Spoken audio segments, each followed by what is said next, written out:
ठीक है, कल हमने ये श्लोक लिया था। वासुदेव परा वेदा, वासुदेव परामता, वासुदेव परा योगा, वासुदेव परा क्रिया, वासुदेव परम ज्ञानम, वासुदेव परम तप, वासुदेव परो धर्मो, वासुदेव परा गति। ठीक है, कल हमने तात्पर्य पढ़े, तात्पर्य पढ़ लिया था, अनुवाद भी पढ़ लिया था। तात्पर्य, हाँ तात्पर्य रहता। ज्ञान के अनुशीलन में यही बात लागू होती है। भगवत गीता के अनुसार ज्ञान के अनुशीलन के लिए 18 बातें हैं। तो हम भगवत गीता में अगर चैप्टर 13.8 to 12 ये श्लोक पढ़ेंगे तो उसमें हमें 18 बातें मिलेंगी कि वे ज्ञान का अनुशीलन है क्या। जब हम शास्त्रों को पढ़ते हैं, लेक्चर्स, कथा सुनते हैं, तो उससे हमें क्या मिलता है? ज्ञान मिलता है। ठीक है, नॉलेज मिलती है, ज्ञान मिलता है। जो ये ज्ञान मिलता है, इस ज्ञान का क्या करें? क्या करना है इस ज्ञान का?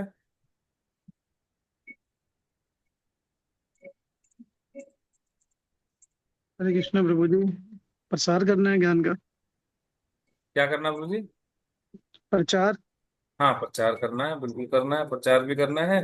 पर उससे पहले क्या करना है? ज्ञान विज्ञान युक्तात्मा कूटस्थो विजितेंद्रिय।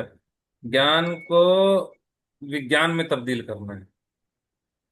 ज्ञान को विज्ञान में तब्दील करने का मतलब है कि उस जो नॉलेज मिली है उसको अपने ऊपर में प्रैक्टिकली अप्लाई करना यही अभी जलपति जी है। यहीं पे कहा था फिर उन्होंने। क्योंकि क्या लगता है सबसे अच्छा प्रचार कैसे होगा? सिर्फ बोल के होगा? हरे कृष्ण प्रभु जी, अपने ऊपर एप्लीकेबल करके, अपने व्यवहार से, हाँ, आचरण से प्रचार। आचरण से। जब तक वो चीज हमारे आचरण के अंदर में नहीं आएगी तो सामने वाला व्यक्ति कभी भी मानने वाला नहीं। ना कोई बोलता रहे सामने वाले व्यक्ति को भी चाय मत पियो, चाय मत पियो, और खुद चाय पी रहा है, तो सामने वाला व्यक्ति उसकी मानने वाला है कभी? कभी नहीं मानने वाला। मैंने बताया था ना, एक बार में मेरे टीचर थे 6th क्लास में, उन्होंने बोला चाय नहीं पीनी चाहिए, मैंने छोड़ भी दिया। मैं उनके पास में ट्यूशन जाने लगा, देखा वो खुद चाय पी रहे हैं। उसी दिन से मैंने शुरू कर दिया। बच्चे थे उस टाइम तो। ये तो क्या है, ज्ञान विज्ञान तृप्त आत्मा। आत्मा कब तृप्त होगी? जब ज्ञान को हम विज्ञान में तब्दील करेंगे, ज्ञान का अनुशीलन करेंगे। जो हमने ज्ञान मिला है उसको अनुशीलन करना है। ऐसे नहीं कि बस सुनते रहे सुनते रहे सुनते रहे। फिर डिवोटीज बोलने लगते हैं कि भक्ति में आनंद नहीं आ रहा, कुछ और करने की आवश्यकता है, कहीं और जाने की आवश्यकता है ना? कहीं इस वाले बाबा जी के पास में चलते हैं, यहाँ पे ज्यादा आनंद है, वहां पे तो बहुत आसान काम हो रहा है, यहाँ पे इतना मुश्किल है। मुश्किल क्यों लगता है? क्योंकि हम सिर्फ सुनते जा रहे हैं कि हाँ सुन लिया सुन लिया सुन लिया, ठीक है, अरे ये तो कल भी सुना था, परसों भी सुना था, प्रेरणादपि सुनी चेन तरोरपि सही सुना। डेली सुन रहे हैं, डेली पढ़ रहे हैं। सिर्फ पढ़ने से काम नहीं चलेगा। काम कब चलेगा? जब वो ज्ञान को हम विज्ञान में तब्दील करेंगे, तभी आत्मा तृप्त हो पाएगी। ज्ञान विज्ञान तृप्त आत्मा। वो आत्मा हमारी तभी, हम क्यों नहीं सेटिस्फाई हो पा रही? क्योंकि हम ज्ञान को विज्ञान में तब्दील नहीं कर रहे, उसको अपने ऊपर में अप्लाई करने का प्रयास ही नहीं कर रहे। ठीक है, सुन लिया, अरे यार ये तो बहुत मुश्किल है, ये तो ब्रह्मचारियों के बस की बात है, सन्यासियों के बस की बात है, गोस्वामियों के बस की बात है। जो वृंदावन में गोस्वामी थे उन्होंने कर लिया, ठीक है, ये हमारे से थोड़ी हो पाएगा। हम तो गृहस्थ हैं, ये हमारे बस का काम ही नहीं है। ठीक है, जो सुना रहे हैं सुनते रहो, एक्नॉलेज करो, सुनते रहो, बस उसको अपने ऊपर में अप्लाई करने की कोई आवश्यकता नहीं है। हो ही नहीं पाएगा हमसे, हम क्यों करें? ठीक है, फिर बोलेंगे कि आनंद नहीं आ रहा, आत्मा तृप्त होगी ही नहीं। भगवान साफ कह रहे हैं गीता में, ज्ञान विज्ञान तृप्त आत्मा। जब तक उसको अपने ऊपर में अप्लाई नहीं करोगे तब तक देखिए, जो ज्ञान लिया है वो कहीं ना कहीं तो जाएगा। अगर उसको अपने ऊपर में अप्लाई नहीं किया तो वो क्या करेगा? अहंकार का रूप ले लेगा कि हाँ मेरे को तो इतना ज्ञान है। अगर उसको अपने ऊपर में अप्लाई नहीं करेंगे तो वो कहीं ना कहीं जाएगा, और कहाँ जाएगा? अहंकार के रूप में बढ़ेगा, अहंकार बढ़ाएगा। तो उसको क्या करना चाहिए? अनुशीलन। अब ज्ञान को हमेशा अनुशीलन करना चाहिए। ज्ञान के अनुशीलन में यही बात लागू होती है। भगवत गीता के अनुसार ज्ञान के अनुशीलन के लिए 18 बातें, 13.8 to 12 डिवोटीज पढ़ सकते हैं इसमें। ज्ञान के ऐसे अनुशीलन से मनुष्य क्रमशः अभिमान रहित, मद रहित, अहिंसक, सहिष्णु, सरल, गुरु भक्त तथा आत्म संयमी बन जाता। जब व्यक्ति को सही में ज्ञान होगा तो क्या होगा?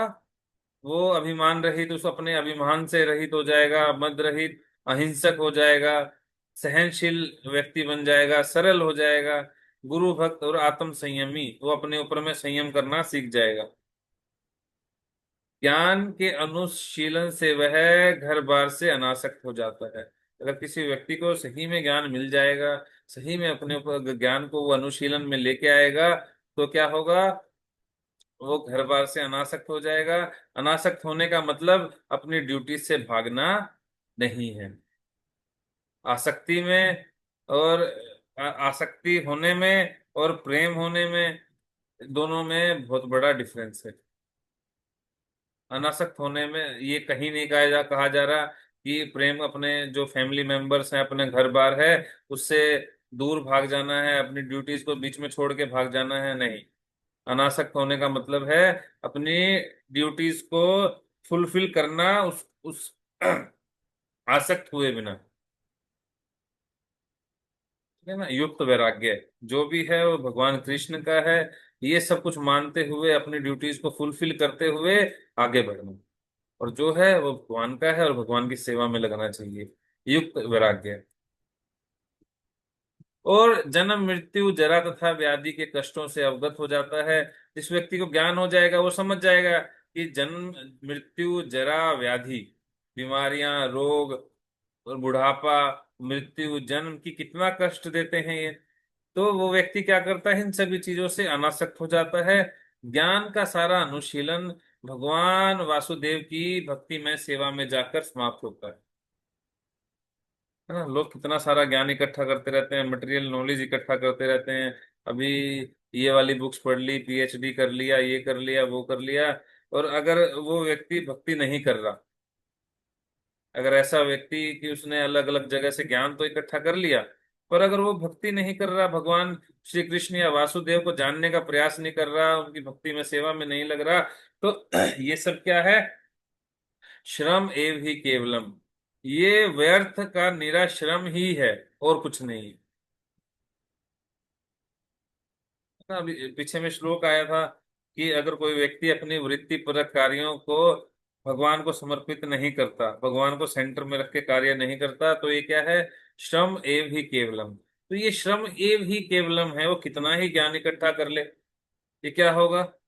ये श्रम एव ही केवलम होगा ना। लोग ज्ञान इकट्ठा करते हैं, बुक्स पढ़ते हैं, बुक्स पढ़ पढ़ के क्या करते हैं? ज्यादा इंटेलिजेंट बन के जो ज्यादा पढ़े लिखे लोग हैं वो ज्यादा विनाश का काम कर जाते हैं। कोरोना किसने बनाया? कम पढ़े लिखे ने या ज्यादा पढ़े लिखे ने?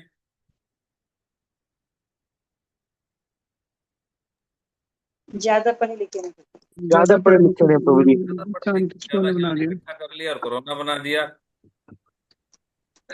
ये एटम बॉम्ब्स हैं, ये किसने बनाए? पढ़े लिखे हैं प्रॉपर। इतना ज्ञान इकट्ठा किया, इतना एक दिन में नहीं हुआ। बहुत आसानी से बन गया होगा एटम बॉम्ब। ये इतने भारी भारी जो बॉम्ब बनाए हैं कि इतने आसानी से बने? नहीं, बहुत ज्यादा इनके पीछे में मेहनत लगी है, बहुत ज्यादा इन्होंने ज्ञान नॉलेज को इकट्ठा किया है, नॉलेज को कर कर आके इन्होंने तब जाके ये बनाया है। और इसको बनाने से, अगर देखिए उसका अब यहाँ पे लिखा है ना, वासुदेव परम ज्ञानम। जो ज्ञान किस लिए होना चाहिए?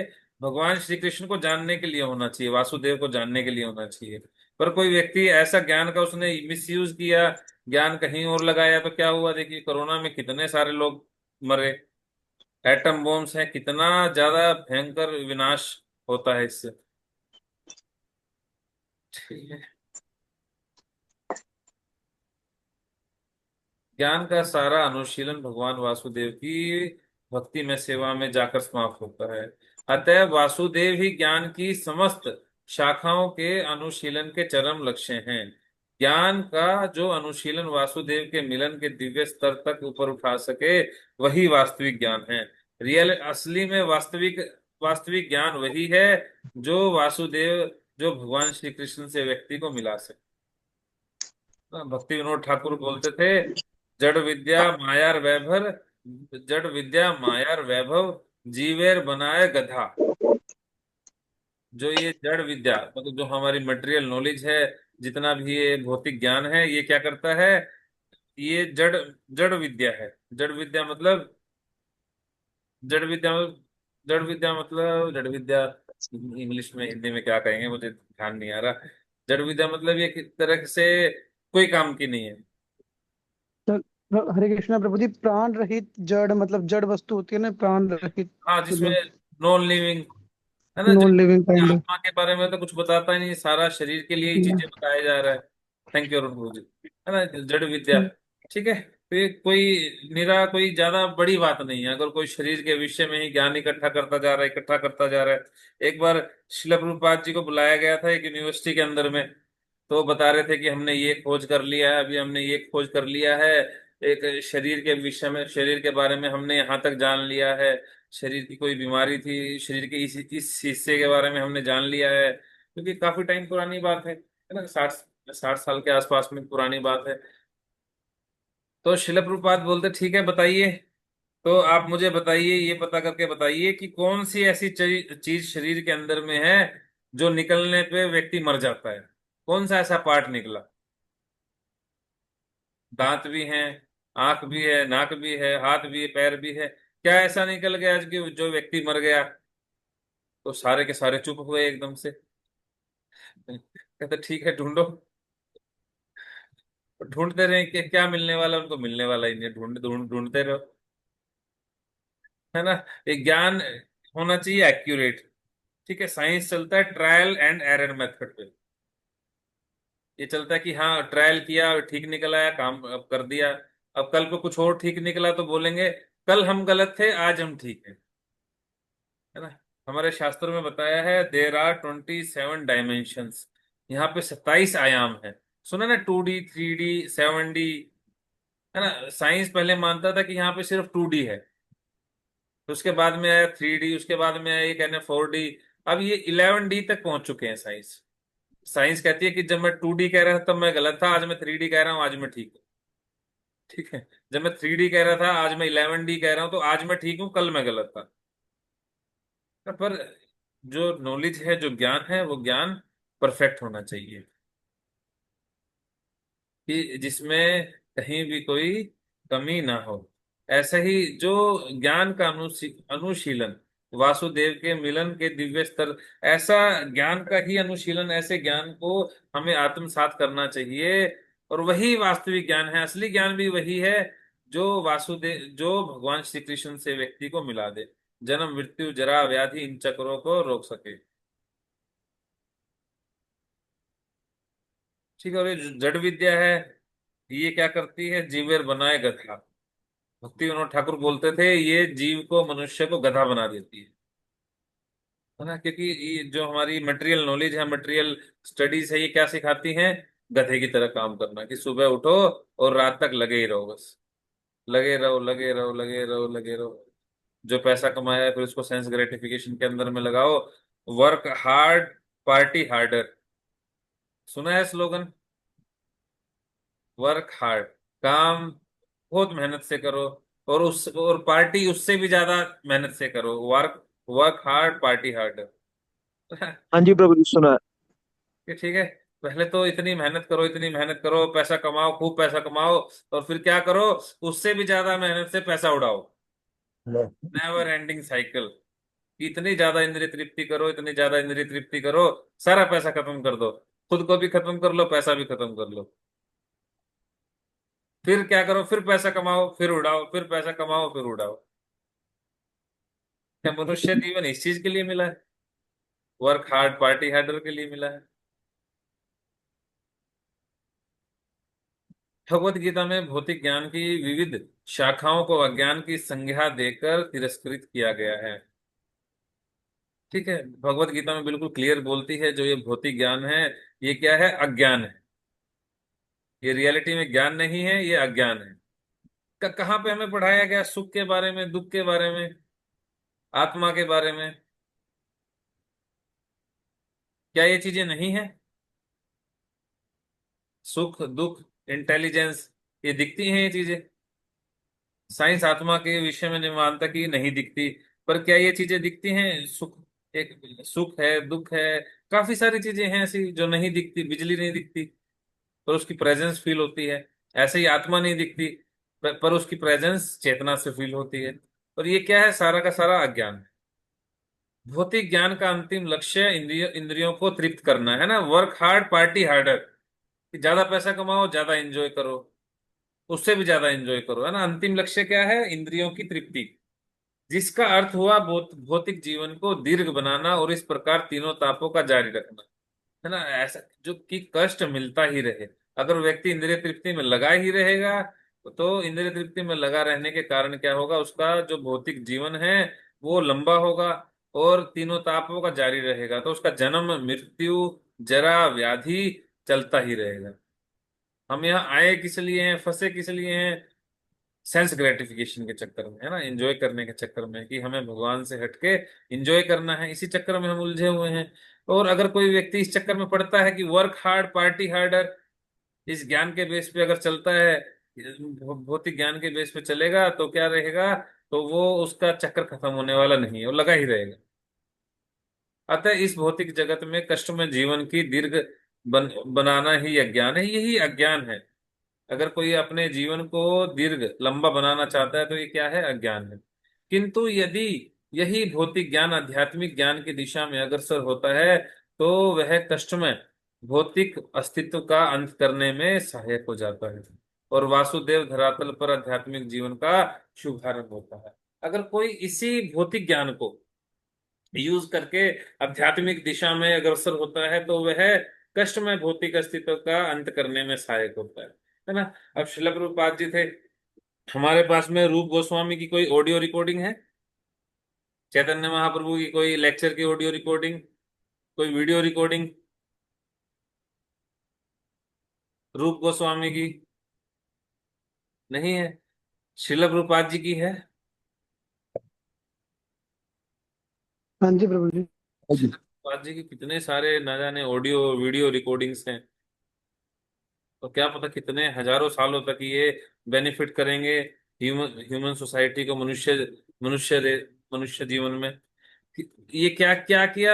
जो भौतिक ज्ञान था, भक्तों के पास में जो भौतिक नॉलेज थी, भौतिक ज्ञान था, उसका यूज किस में किया? आध्यात्मिक ज्ञान को अनुशीलन करने में, है ना। अभी अभी महाअवतार नरसिंह मूवी आई है, कैसे बनी है ये?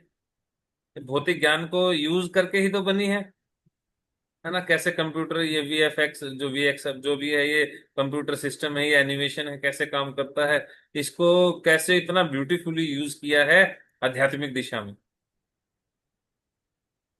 ये है नहीं किया है हाँ जी प्रभु जी। है ना। अब वहां पे शो देखते हैं, light and sound show, Kurukshetra में ज्योति सर में देखा है भक्तों ने, कुछ भक्तों ने देखा था ना अभी, कितना सुंदर हाँ बनाया है। हाँ जी हाँ प्रभु जी, जी प्रभु। देखा था। कितना सुंदर बनाया है ना। तो कैसे बनाया है? भौतिक ज्ञान, आध्यात्मिक ज्ञान की दिशा में उन्होंने क्या किया? भौतिक ज्ञान को यूज करके आध्यात्मिक आध्यात्मिक ज्ञान की दिशा में अग्रसर किया है। अगर कोई ऐसा व्यक्ति करता है तो वो क्या करता है? अपने भौतिक अस्तित्व का अंत करने में सहायक होता है ना। ना जाने कितने आईआईटीज हैं, ऐसे ऐसे इतने प्रोग्राम्स बनाते जा रहे हैं। ऑटोमेटिक कॉलिंग आती है। अभी जब अपना मंथली प्रोग्राम होता है तो कॉलिंग आती है ऑटोमेटिक, हाँ जी आती है प्रभु किसी जी। के पास में, हरे कृष्णा, हाँ है ना। हाँ जी। इस बार संडे लव फिश प्रोग्राम रहेगा गौशाला में, या जहाँ पे भी जो वेन्यू होता है, तो क्या वो कितने लोगों को रीच करते हैं? मास रीच करते हैं। लगभग 7-8 हजार 10 हजार लोगों को, अपने पास में 20 हजार नंबर हो गए हैं पानीपत के। 20 हजार लोगों को एक ही बार में कॉल जा सकता है। कैसे बनाया? जो अपने आईआईटियंस हैं, आईवाईएफ के डिवोटीज हैं, इन्होंने ऐसा प्रोग्राम ये बनाया है भौतिक ज्ञान को यूज करके। उन्होंने सही दिखाया है। क्या दिखाया है? वासुदेव परम ज्ञानम। हमारे ज्ञान का असली यूज, असली प्रयोग वही है। अगर उस ज्ञान को हम अनुशीलन करें, किसके लिए? कृष्ण भावनामृत होने के लिए। अगर भगवान कृष्ण को पाने के लिए, भगवान की प्रसन्नता के लिए हम ज्ञान को यूज करते हैं, तो वो क्या है? वही ज्ञान सही ज्ञान है, वरना सारा ज्ञान अज्ञान है। कष्टमय भौतिक अस्तित्व का अंत करने में सहायक हो जाता है, और वासुदेव धरातल पर आध्यात्मिक जीवन का शुभारंभ होता है। अगर कोई व्यक्ति, उसके पास में जो भी नॉलेज है, जो भी ज्ञान है, अगर सारा ऐसे प्रयास करता है, तो क्या करता है? वो तीनों गुणों से ऊपर में जाके वसुदेव स्टेट, वासुदेव अवस्था पर स्थित हो जाता है। ठीक है, बाकी कल करें। विज्ञान हो गया, अभी तपस्या, उसके बाद में तपस्या पे आएगी। तपस्या बात कल हो जाएगा।